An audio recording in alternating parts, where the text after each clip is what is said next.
Good morning, friends. I'm truly delighted to share with you the short journey of 5 months of our India Power Talk. In April 2020, when the lockdown started, I quickly realized that it could be a long drawn battle before we resume our normal activities. And that's the time when I thought of putting the India Power Talk in action. In fact, I must admit that it was brewing in my mind since 2017 to host this type of conversations with international leaders. I started on 9th May and today is 9th October.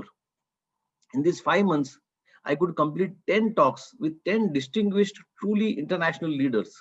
I guess we must have collected almost 50 big ideas. But I would like to share with you just the top 10 really big ideas today. But firstly, I must sincerely thank all my speakers on India Power Talk, starting from Shailesh Haribhakti, Ron Ganel, Franz Kolb, Sunil Shastri, Andy Agathanalu, Naurup Sahadev, Robert Adi, Joe Nesbitt, Phil Bolender, and Rama Vellamuri for their time and efforts, and most importantly, their engagement with me to design the talk. They all have spent good amount of time with me before the recording.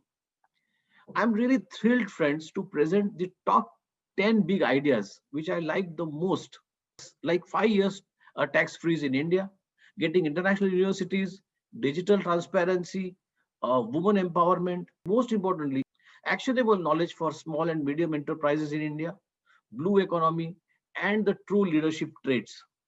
Friends, I'm sure you will like it. And I would like to once again thank all of you and see you soon with the next round of 10 India Power Talks. Thank you. As you know, India Power Talk is an initiative wherein we invite international thought leaders and domain experts to create an easily accessible digital reservoir of their insights, experiences, and strategies. This would benefit not just the Indian entrepreneurs, but also international business, investors, strategic partners who are part of or intend to invest in India. Why can we not have a freezing of all our tax laws for 5 years? Why can we not have a stable, simple, easy to implement, fully free of all touch points system of regulation? Today, we can make the entire regulatory process digital. I have been working on foreign collaborations for over 2 decades now. But Joe, honestly, I'm really curious to know how do the global universities collaborate and who drives these initiatives and what are the considerations for these collaborations? In my experience, they're typically driven from the top.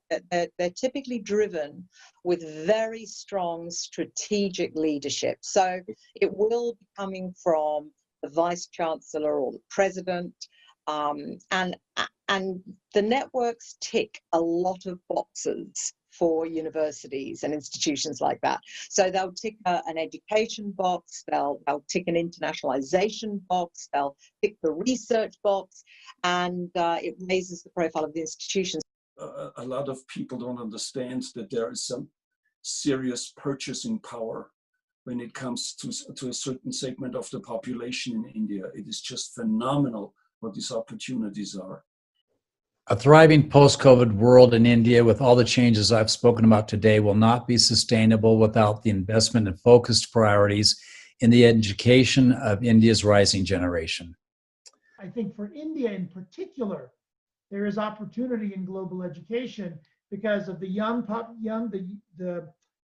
the youth of the population as a demographic matter, and the consequent benefits and power of or impact of more education and more global education in terms of job opportunities, in terms of networking opportunities, and really in terms of being meaningfully connected with the world. Digital tools can help achieve transparency, efficiency, and also accountability. Could you talk about this? I really do believe, Nitin, that transparency is brilliantly supported by technology. Technology is a wonderful ally of transparency.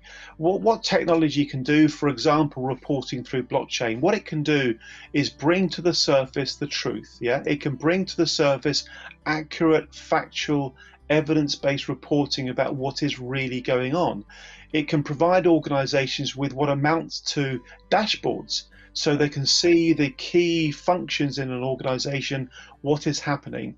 So without a doubt, I think there is a very, very important existing but fast growing market for individuals and entrepreneurs who can develop tech, fintech to help transparency come to the surface. Amir Khan, when he completed the two seasons of his Satyameva Jayate some couple of years back, and he touched upon a lot of problems of the society. And at the end of the two seasons, he was asked as to what is the one problem which you see across India, which needs to be handled on priority, and he said women empowerment. 100%. Yeah. 100%. Nobody's born shy. They're told to shut up and sit down and You're sit right. back.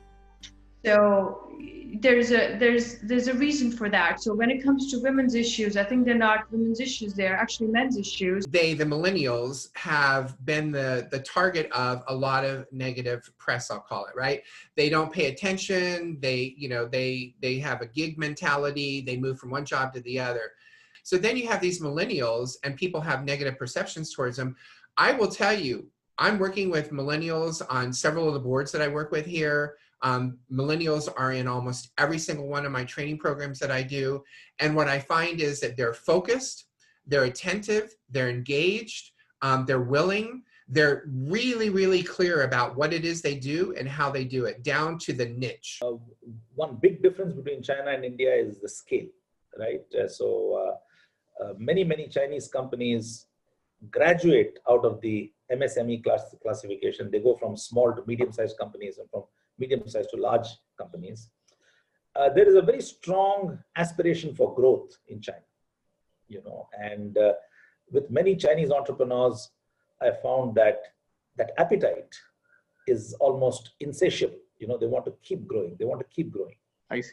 And the dream of every Chinese entrepreneur has been, until now, at least, that may change with the difficulties the China and the US are facing in their bilateral relationship. But the dream of every Chinese entrepreneur has been to list his or her company in the US, on New York Stock Exchange or on NASDAQ, right? I find that in India, many business people, even successful business people, once they reach 300, 400 crores or 4 billion rupees in revenues, they say that's good enough. Blue economy has got some quite significant components. Mm-hmm.